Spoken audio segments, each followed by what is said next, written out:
A short time ago, the U.S. military carried out massive precision strikes on the three key nuclear facilities. The extreme dangers posed to our country by the entry of foreign nationals who are not properly vetted, as well as those who come here as temporary visitors and overstay their visas. We don't want them. In the 21st century, we've seen one terror attack after another carried out by foreign visa overstayers from dangerous places all over the world. Thanks to Biden's open doors policies, today there are millions and millions of these illegals who should not be in our country. In my first term, my powerful travel restrictions were one of our most successful policies, and they were a key part of preventing major foreign terror attacks on American soil. We will not let what happened in Europe happen in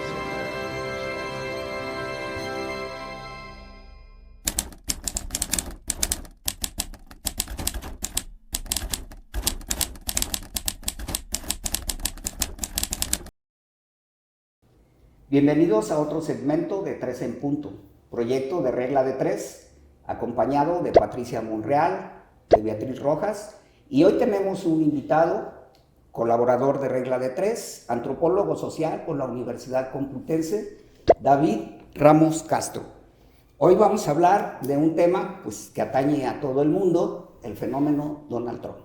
Es un pequeño paréntesis, también está Raúl López Telles. Sí, perdón por esa obviedad. Y bueno, pues el fenómeno de Trump, el republicano que llega por segunda ocasión a la Casa Blanca, pues ha causado demasiado revuelo, no solamente en el escenario propio de su país, sino trae a todo el mundo alborotado. Precisamente de esos escenarios, esos riesgos, esas previsiones a futuro, es de la que lanzamos la primera pregunta a nuestro invitado. ¿Qué previsible ves tú que este fenómeno realmente llegue a influir negativamente en las relaciones a nivel mundial? Sobre todo porque se está metiendo en todos lados, ¿no? Bueno, ya no habría que hacer ni gran previsión porque ya está pasando. Quiero decir, este hombre parece, como decimos, España es como un elefante entrando en una cacharrería, o sea, está rompiendo todo, pero de una manera además muy errática. Lo preocupante en este tipo de sujetos, pero desgraciadamente hoy Trump hay que entenderlo como quizás el punto álgido de una ola que lo incluya más que a él. Quizás él sea el portavoz de algo mucho más inquietante que él, que va por el fondo. Generalmente, y nosotros, también en España tenemos algunos casos muy obvios, hay una serie de epígonos, ¿no? de la manera de este hombre. Luego podemos hablar de eso, quienes han estado detrás de la construcción mediática de Donald Trump. Yo creo que es algo a lo que se le está prestando muy poca atención, o sea, y creo que es una de las coartadas justamente que tienen ellos, y una de las cosas que les está saliendo bien, porque nadie está hablando de eso porque le está restando importancia. Pero para responder a la pregunta, yo creo que efectivamente, ya con lo que estamos viendo, pensamos que este hombre lleva bastante menos de un año y está, en fin, revolviendo todo. En su propio gobierno, ya esta disputa con Elon Musk, creo que es algo que yo sigo con mucho interés, porque ahí estamos hablando de una lucha entre multimillonarios y multibillonarios, y entre sectores también pujantes de la economía como el tecnológico y sectores ya constituidos y consolidados en la economía norteamericana, que no pasan necesariamente por el tecnológico, pese a que Apple sigue siendo la empresa más importante a nivel mundial. A efectos políticos, si es que este hombre tiene alguna concepción de la política, que eso es otra de las cosas inquietantes, pues ya lo vemos. Es decir, hay una desestabilización brutal, hay una marginalización autoasumida de Europa muy preocupante, donde Europa realmente ahora parece un niño en pantalones cortos que de repente se ha dado cuenta de que está sola en el mundo y que necesita el bravucón de la clase para que la defienda. En fin, es una cosa tan infantil que me recuerda una película de Costa Gabras que salió hace unos años, que hablaba de la crisis griega, cuando Syriza, y que mencionaba una frase que había utilizado, no me acuerdo el nombre de la que era comisaria como von der Leyen, la anterior, que era algo así como una habitación de niños, ¿no? Bueno, ya, pero si un niño te está pegando patadas en la espinilla o en el tobillo todo el rato, pues habrá que tomarse en serio al niño, ¿no? Porque te está causando un problema real y serio. Y esta es la sensación que yo tengo también con...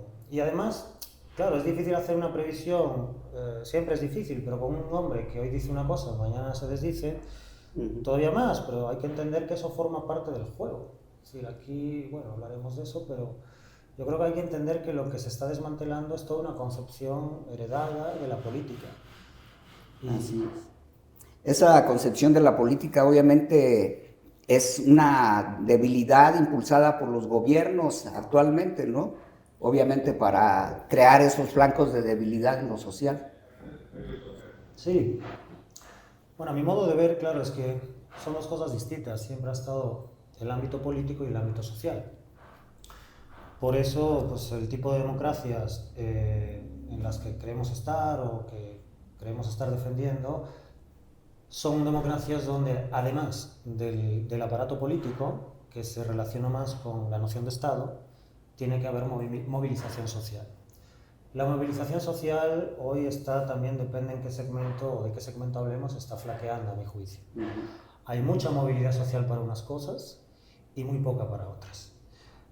Personalmente creo que para lo que hay a veces demasiada movilización social está haciendo un flaco favor, sin querer, o sea, yo no estoy hablando que haya malas intenciones, ni mucho menos. Hay muy buena voluntad, pero bueno, de buenas intenciones dicen también está empedrado el camino del infierno, ¿no? Entonces, sí, yo veo que hay un libro, fíjate, hay un libro de un antropólogo que murió un joven, Pierre Clastres, ¿no? Que hablaba así de la sociedad contra el Estado, ¿no? Él estudiaba en sociedades mal llamadas primitivas, pero para entendernos. Pero podríamos extrapolarlo, siempre hay una pugna entre el Estado y la sociedad, y así debe ser, es decir, así nace, digamos, la etapa contemporánea, moderna, a partir de las dos revoluciones, la norteamericana y la francesa, donde poco a poco lo que luego se dará en llamar sociedad civil va cobrando fuerza. Ahora bien, ¿hay una disputa con esto? Sí, evidentemente. ¿Hay un interés? El problema de hablar de intereses muy particulares o personalizarlos es que caemos fácilmente en situaciones que alguien va a venir a tildar de complotistas y cosas así. Y yo siempre digo que el complot del problema no es que no exista, es que no lo puedes demostrar. O sea, yo estoy seguro que muchas cuestiones complotistas no les falta razón, pero no lo van a poder demostrar. Lo que hay es una gran crisis, evidentemente, del modelo liberal, y que los primeros que no lo asumen son los liberales. Y esto es un serio problema. Es decir, hubo una gran primera crisis del modelo liberal, que hay que recordar que además es un modelo político, pero también económico, y que no necesariamente se llevaron bien al principio. Pero hubo una gran crisis después de la Primera Guerra Mundial. Pensemos que es en los años 30 donde surge esto que ahora llamamos neoliberalismo. Hablan de Thatcher y de Reagan en los años 80, pero no, el neoliberalismo como noción surge mucho antes. Lo que pasa es que nadie, digamos, paró en mientes de que esto pudiera triunfar en algún momento, porque estaban las políticas de Keynes, que en ese momento pues, permitieron, digamos, desde una posición liberal, ¿sí? Completamente reacia al marxismo, pero permitió llegar a una especie de entente cordial que mantuvo durante 30 años una estabilidad pues, muy fructífera.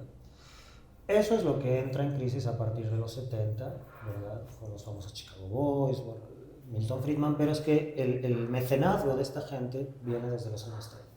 David, pues bueno, vamos a hacer pausa en este primer bloque para seguir hablando, hoy ahondando en el segmento que viene, esto que nos estás planteando frente a un contexto internacional que se ve impactado, ¿no? Es pues impactante cómo lo que sucede en una nación, en un país, pues viene a repercutir en eco globalizado en nuestro planeta, ¿no? Pero bueno, pues los invitamos a que nos continúen sintonizando, viendo, escuchando, y en un momento continuamos.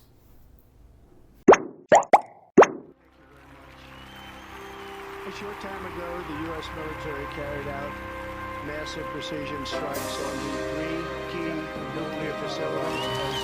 The extreme dangers posed to our country by the entry of foreign nationals who are not properly vetted, as well as those who come here as temporary visitors and overstay their visas. We don't want them. In the 21st century, we've seen one terror attack after another carried out by foreign visa overstayers from dangerous places all over the world. Thanks to Biden's open doors policies, today there are millions and millions of these illegals who should not be in our country. In my first term, my powerful travel restrictions were one of our most successful policies, and they were a key part of preventing major foreign terror attacks on American soil. We will not let what happened in Europe happen in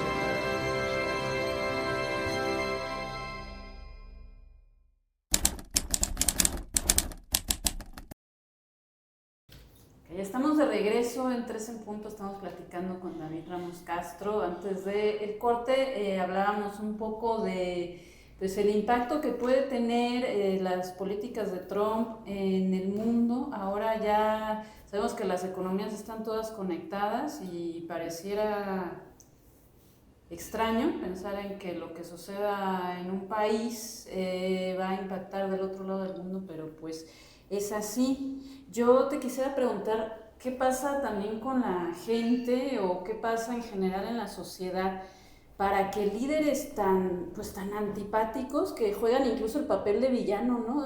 Tenemos a Milei, a Bolsonaro, ahora a Trump, a incluso Berlusconi, podríamos decir, que además tienen mucho dinero y que son más empresarios que políticos. Y bueno, en otra vertiente, pero incluso López Obrador, ¿no? O sea, que pueden ser tan extremos en sus declaraciones, en la ideología que están persiguiendo. O sea, ya es evidente que las políticas neoliberales pues ya no funcionan, tuvieron su momento y ya no. Y aún así, estos líderes que se acercan mucho a estas políticas de liberalismo económico y de derecha, pues siguen teniendo un auge impresionante. Entonces, ¿qué es lo que está pasando o desde tu visión con la sociedad? Pues es difícil, sí, pero es una buena pregunta. ¿Qué está pasando con la sociedad? Pues mira, entre otras cosas que hemos dejado de hablar de cosas como la sociedad. O sea, la gente habla de fenómenos sociales, movimientos sociales, pero la sociedad como tema no se plantea. Yo soy antropólogo y nosotros pues evidentemente prestamos mucha atención a la cultura, por ejemplo, pero también a la sociedad. O sea, yo recuerdo incluso a colegas que digo, oye, nosotros también nos dedicamos a hablar de la sociedad en un momento dado y había mucha mejor relación, no había estas tontas separaciones entre sociología y antropología así como tal. Entonces la cultura también es importante, pero tampoco se habla tanto de cultura, se habla de cuestiones culturales. Entonces ese es un primer punto. Yo creo que tenemos que retomar temas que hoy no están siendo tratados. El capitalismo, por ejemplo. Tampoco hablamos de capitalismo, hablamos de neoliberalismo. ¿Tienen relación? Sí. ¿Son idénticos? No completamente. El neoliberalismo en todo caso sería una modalidad dentro de distintas versiones de capitalismo. ¿Qué está pasando? Buah, pues, hay tantas variables ahí, supongo que, bueno, no suponemos, vamos sabiendo muchas cosas. Mira, por ejemplo, recuerdo el primer artículo que yo publiqué con ustedes, que le tengo especial cariño porque además hablaba de Trump, ¿no? Y yo acababa de regresar de Estados Unidos, donde alguien con muy buen criterio dijo que va a venir alguien de México en la misma semana de las elecciones, estamos locos, ¿no? Entonces me tuvieron que adelantar una semana antes. Y yo estaba encima en Carolina del Norte, una de las zonas claves para que ganase esos enclaves. Bueno, cuando gana Trump y todo eso, pues yo me pongo a revisar algunos datos, es muy llamativo. Yo creo que incluso los tengo por aquí para no decir mal. Fíjate, yo lo reflejaba ahí en ese texto, que hablaba del vacío, del vaciado de la democracia, ¿no? El 44% de mujeres votaron a Trump. El 45% de hispanos, de población hispana. Sí. Y un 42% de jóvenes entre 19 y 29 años. Este último dato es interesante porque también pasa, por ejemplo, en España con Vox. Que Vox pues, es como un caniche, ¿no? Vamos a decir así, es como un pequinés, un perrillo así, es la mascota, ¿no? Es como una mascota de Trump, que ahora Trump habla de la migración y de que va a expulsar a todo el mundo, incluso los nacidos en Estados Unidos y no tienen limpieza de sangre, ¿no? Como pasaba. Y ahora viene Vox diciendo que si ellos ganan van a revisar y a quitarle la nacionalidad a 1 millón y pico de personas que la han tenido en España. O sea, unas cosas que son muy curiosas, porque estos mismos se presentan como adalides del patrioterismo y lo único que hacen es copiar pues, lo que hace un mandamás, ¿no? Ahora bien, sí quiero aclarar algo al hilo de tu pregunta. Creo que no debemos tampoco responsabilizar y mucho menos culpar con este toque moral, ¿verdad? A todo el mundo que vota a Trump o vota... Porque muchos de los que lo han votado ahora están tirándose de los cabellos por lo que hicieron. Pero el malestar tampoco lo creó Trump. Quiero decir, yo pienso, por ejemplo, en un fenómeno como en Francia, que hablamos a nivel global de los gilets jaunes, ¿no? Los chalecos amarillos, que a diferencia de las grandes movilizaciones típicas, muy ideológicas o ideologizadas, con un componente político muy claro, era la clase media francesa donde políticamente tenías de todo. Y básicamente lo que decían es, oye, llevamos todavía trabajando y qué parte del pastel nos toca, ¿no? Podemos considerar y discutir que es una reivindicación un poco triste, ¿no? Llegar a este punto de lo que queremos es una parte del pastel, pero también es comprensible, ¿no?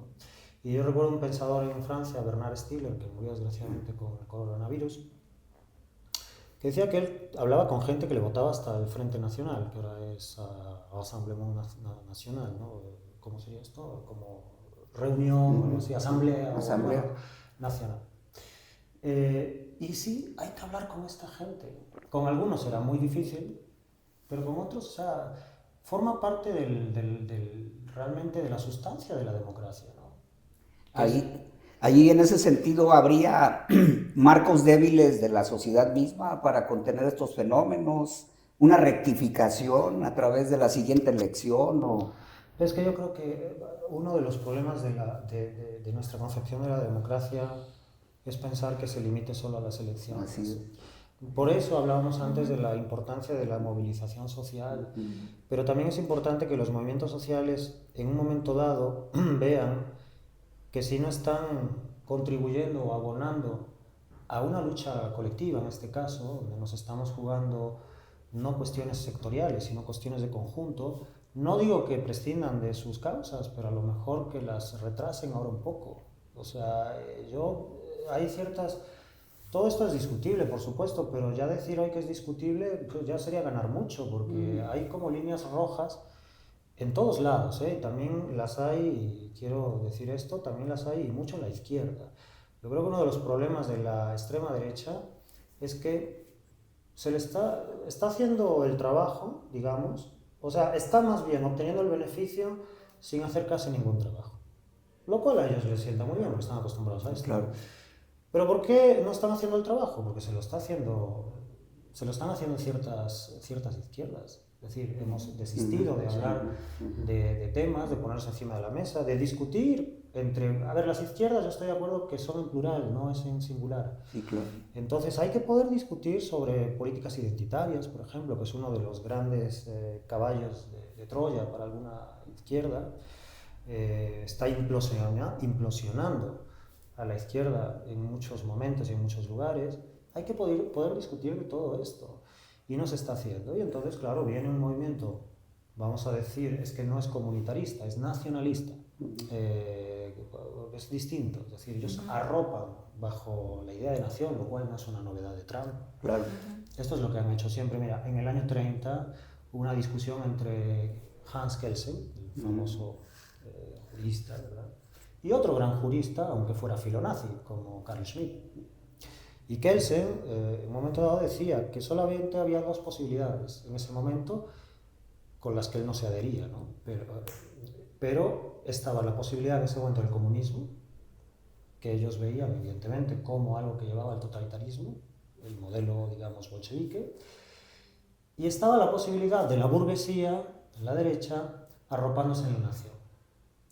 Pues ese vaticinio, la verdad, se ha cumplido bastante bien. Es decir, hoy vemos que los movimientos de derechas, no solo la extrema, la derecha y la extrema derecha, se arropan en la nación.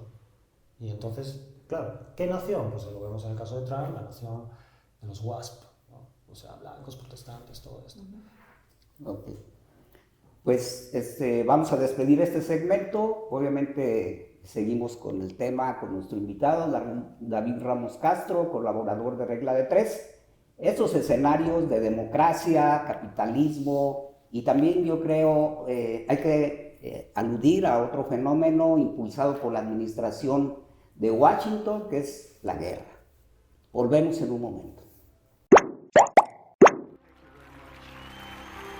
A short time ago, the U.S. military carried out massive precision strikes on the three key nuclear facilities in the Iranian extreme dangers posed to our country by the entry of foreign nationals who are not properly vetted, as well as those who come here as temporary visitors and overstay their visas.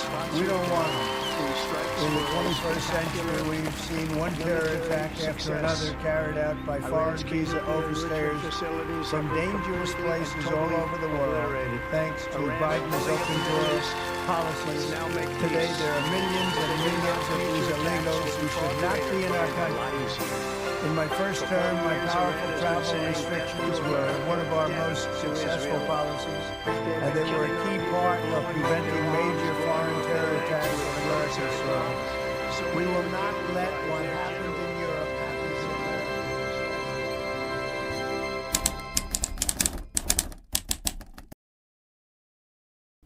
Hola, ¿qué tal? Retornamos a esta charla que estamos teniendo con David Ramos en este podcast de 3 en Punto, enfocado, bueno, pues ahora un poco a lo que está sucediendo con un personaje como Trump, Estados Unidos, las afectaciones y los impactos que está teniendo, y pues líderes que estamos viendo en todo el contexto global que vemos similitudes, posturas que a lo mejor uno pudiera pensar que debían ser diametralmente distintas por sus orígenes, pero que de fondo se tocan, ¿no? Y en todo esto, David, yo quiero preguntarte, porque pareciera que estas figuras, estos liderazgos, encuentran mayor sustento con estas pulsiones más primitivas, naturales de los seres humanos, el miedo, la necesidad de la sobrevivencia, y de pronto como que esta naturaleza humana pareciera que es caldo de cultivo para este tipo de liderazgos. Quizá uno pensaría que pues el pensamiento tendría que abrirse paso, pero bueno, pues vemos que no, que generalmente no es eso, ¿no? Sino como esta natura, ¿no? ¿Cómo ves? Y bajo esta perspectiva, donde además, pues esto que comentábamos, no me acuerdo si fue fuera del aire, en el aire, la imposibilidad incluso de tener un diálogo entre partes, pues se multiplica cada vez más. Entonces, hacia esto, ¿qué perspectivas nos genera, no? Pues mira, como la pregunta anterior, que es complejo, ¿no? Hablar de qué pasa con la sociedad, qué es la sociedad. Pues la tuya no le anda a la zaga, porque claro, ahí has aludido a una cosa que, por ejemplo, los antropólogos sí, pues nos tienen en discusión constante, la naturaleza. Hay una naturaleza humana. ¿Podemos hablar de esto? Bueno, yo no te podría dar una respuesta. Lo que sí te puedo decir que la haya o no es mucho más flexible de lo que solemos creer. Es decir, yo defiendo, evidentemente basándome en mucha gente que me ha precedido y mucho mejor que yo, que la violencia, si por violencia entendemos un destino inexorable que nos conduce a la guerra, no es algo inevitable. Como humanos, pues sabemos que somos primates, somos un tipo de primate, hay que recordar esto también. A mí como que me reconcilia conmigo mismo levantarme y decir, pues eres un primate, ¿no? Ya no me les puedo decir qué primate estás hecho, ¿no? Pero sobre todo porque hay mucha diversidad en los primates, ¿no? Claro, así es. Ahora, hay un componente de agresividad, sí, de acuerdo, pero también hay un enorme factor, se suele decir ambiental, que no se puede divorciar de esto. De hecho, hay una gran variabilidad en los comportamientos agresivos en las distintas sociedades humanas, ¿no? Pero es muy buena pregunta porque efectivamente, y esto no es algo tampoco que invente Trump, sino que él bebe de esto, ¿no? Aunque no lo sepa, porque Trump, hay que decirlo, es un completo ignorante, como todos estos. Sí.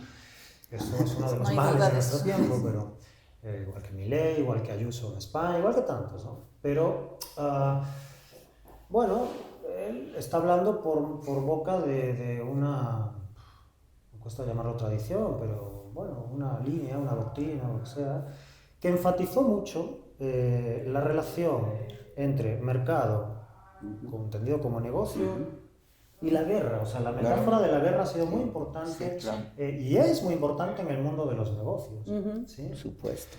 Entonces, claro, ahí al final pues entras en una especie de circularidad, ¿no? Porque tú estás justificando, digamos, una naturaleza agresiva, ¿no? Están justificando una naturaleza agresiva y guerrera del ser humano, pero para explicar precisamente aquello que deberían explicar más bien de dónde sale. Es decir, hay una petición de principio, como se dice, que nunca se da. O sea, porque dices, bueno, ¿y usted por qué cree que es fundamental la guerra? Bueno, pues porque en mi campo lo es. ¿Y por qué lo es? Porque es fundamental la guerra. Entonces, claro, hay una muy clara petición de principio que, por supuesto, pues les provocaría, no sé, que le digas esto, pues una especie de explosión cerebral, ¿no? A lo mejor es lo que hay que hacer, ¿no? Plantear cuestiones así que les sobrepasen tanto que... Pero es un punto muy importante porque mucha gente está creyendo esto. Yo estaba, por ejemplo, en conferencias o tal, entonces siempre alguien dice, ¿usted no cree que justamente el capitalismo funciona porque se adapta bien a nuestra naturaleza?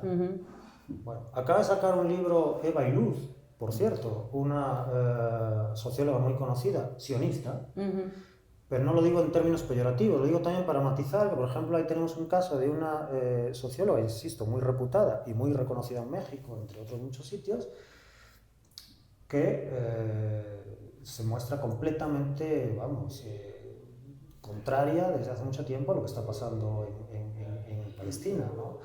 Y proclive a los dos estados, es decir, ahí también hay un matiz interesante. Pero lo que voy es que Eva Iluz, pues, su trabajo es sobre sociología de las emociones. Y ha sacado un libro reciente sobre las emociones en los populismos. Y ocurre esto que comentas, ¿no? Es decir, hay un interesado cultivo de todo este tipo de emociones, vamos a decir, bueno, primarias, ¿no? Lo cual es una falsificación de lo que una emoción es, porque la emoción no se puede diferenciar, y esto lo saben bien los neurocientíficos, de la razón, de lo que se llama convencionalmente razón. Al igual que no hay razón sin emoción, o sea, no existe esto en la génesis de un ser humano, ¿no? O sea, por ejemplo, el miedo, ¿no? Es algo sembrado de alguna manera, no tanto una reacción. O sea, en un momento dado, por ejemplo, o sea, si alguien te va a atropellar, bueno, ahí sí saltas, pero este no es el tipo de reacciones. Incluso yo hablaría más que de emoción. Hay una construcción sentimental, que ya es algo más elaborado, una construcción sentimental de todas estas cosas que aprovechan la base, digamos, más primaria, si se quiere, de la emoción, pero para construir unos sentimientos que, claro, son incompatibles justamente con la elaboración de la democracia. Y digo esto sin idealizar la democracia. Hay que reconocer que la democracia ha sido la excepción en la historia de los seres humanos, es verdad, que la tan, digamos, vitoreada democracia griega, bueno, se basaba en la exclusión de metecos, extranjeros, mujeres, bueno, o sea que, pero, bueno, sin embargo, contaba con una participación, no sé, que hacía que personas hiciesen un viaje toda la noche para participar en la asamblea, en el Nix, ¿no? Lo cual, pues ahora nadie se mueve para dejar una serie de Netflix e ir a ver que... Ni los diputados. Claro, no llegan. Hay que ver los claros y oscuros, es decir, entonces había una participación que es muy interesante y necesaria, pero es que además había un aspecto emocional en la democracia ateniense también, el pathos. O sea, no era simplemente una cuestión de razón. Cuando el orador hablaba, en la oratoria clásica, hay una parte de logos, ¿no? Si tiene razón, hay una parte de pathos, que sería la pasión, y hay una parte de ethos, que es el resultado final, como que es lo que construye el mundo en el que vivimos, ¿no? Ahora lo que se hace es exacerbar, digamos, lo más impulsivo, los impulsos más primarios, y evidentemente pues hay un menoscabo, pero irremediable en este caso, de la democracia, que se amolda muy bien a lo que es la situación patética en la que, pues vamos a incluirnos, vivimos la mayoría de los seres humanos sin tiempo para pensar, literalmente. Claro. O sea, es este nacionalismo construido por los norteamericanos, ¿no? Para justificar la guerra, para justificar el odio invasiones, a los migrantes. En fin, me da esa impresión, pues, de que va por ahí, y apelan también a sus emociones de hay que defender lo nuestro, pero en realidad pues están justificando un montón de atropellos a los derechos humanos. sí, pero fíjate, hay dos cosas también muy interesantes. Una, esto que dices del amigo-enemigo, que es algo viejo, también hablamos de Carl Schmitt. Sí. Bueno, esa es la definición para él de política. O sea, para él la definición de política es la posibilidad de tomar la decisión de distinguir entre amigos y enemigos, ¿no? Y estamos hablando, ya digo, de alguien que de principios del siglo XX y que termina siendo pues, un teórico muy afín al nacionalsocialismo alemán, pese a que es un muy importante teórico del derecho. Esa idea también es como muy universalizable, la idea de que sí somos humanos, pero el humano más humano soy yo. Esto es algo que en antropología se encuentra mucho. Los Hopi, la propia palabra quiere decir humano, entonces sí, el humano es el Hopi, el otro ya es un poquito menos. Claro, o sea, entonces, pero de ahí también el gran mérito que tiene haberse planteado, hoy que está tan desacreditado todo lo que tiene que ver con las ideas, en el sentido del idealismo, bueno, pues hay que entender que si hablamos, por ejemplo, de derechos humanos, eso es un fruto del idealismo. O sea, el idealismo, porque parte de una idea no quiere decir que no se encarne en algo material, no aspira a encarnarse, o a materializarse, diríamos mejor, ¿no?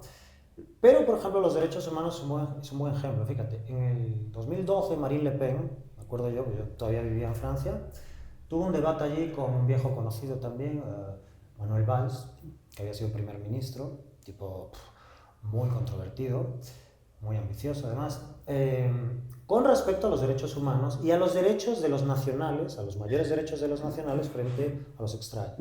Y apelaba a uno de los adalides e inspiradores máximos de la Declaración de Derechos Humanos que tenemos, de la ONU, Robert Cassin.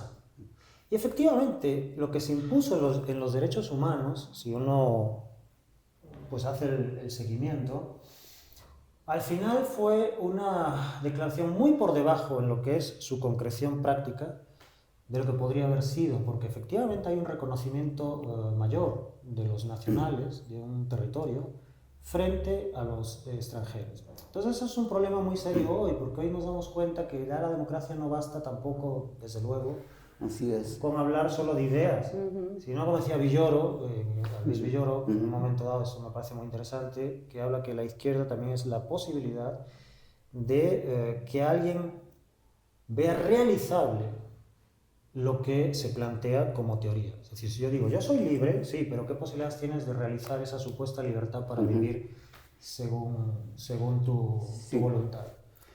En un cierre, por así decirlo, del segmento final, esos riesgos, ¿a dónde desembocarían? Estamos hablando de que el escenario mundial ya está descompuesto, que finalmente no hay esas sociedades emergentes aún que hagan ese frente o marquen una alternativa. ¿Cuál es el escenario final? Híjole, pues yo no quiero pensar en escenarios porque para cerrar para cerrar a lo mejor ya del pagamos episodio la luz. del mundo ya Sí, bajamos el último que apague la luz porque Okay. no, a ver, hay escenarios muy apocalípticos, ¿no? Evidentemente. Está, por ejemplo, una de las cosas muy llamativas de estos años recientes es la frivolidad con la que se maneja el tema de la guerra y sobre todo de la guerra termonuclear. Okay.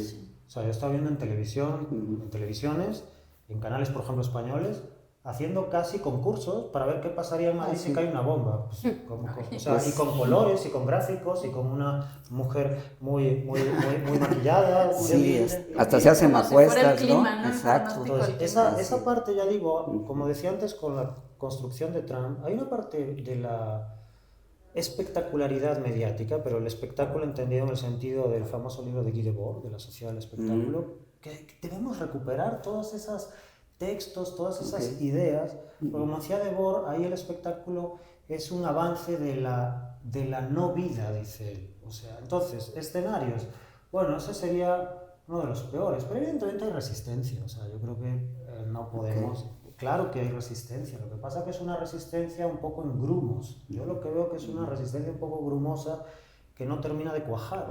Pues por ejemplo vemos las resistencias de estudiantes en universidades norteamericanas, o vemos las manifestaciones por cuestiones identitarias de diversa índole, pero no hay, por decirlo así, una confederación, digamos, de resistencia que además se sostenga en el tiempo, porque si hoy nos manifestamos y nos vamos luego y no volvemos a manifestarnos en una semana, pues es que pasan por encima, completamente. Hay un dato que yo quería dar antes con respecto a esto de la guerra. Por ejemplo, la ONU nace en el 45. Apenas 4 años después, son casi simultáneas, nace la OTAN. La ONU nace con una perspectiva de entendimiento internacional, de paz, de construcción de la paz y demás. La OTAN nace por todo lo contrario. Sí, claro. Bueno, 80 años después, ¿qué tenemos?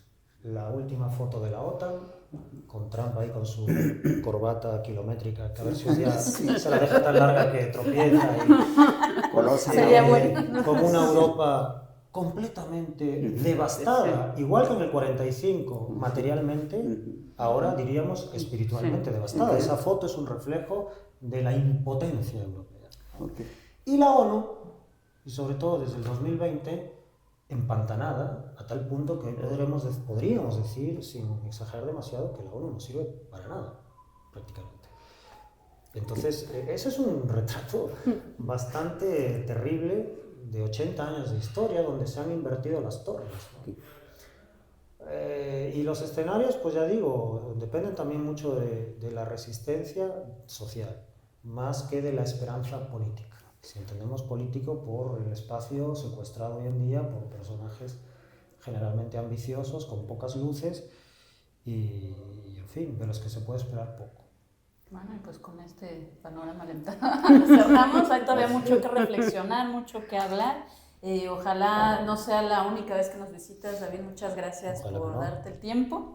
Invitarlos a que consulten las colaboraciones de David en el portal de Regla de Tres.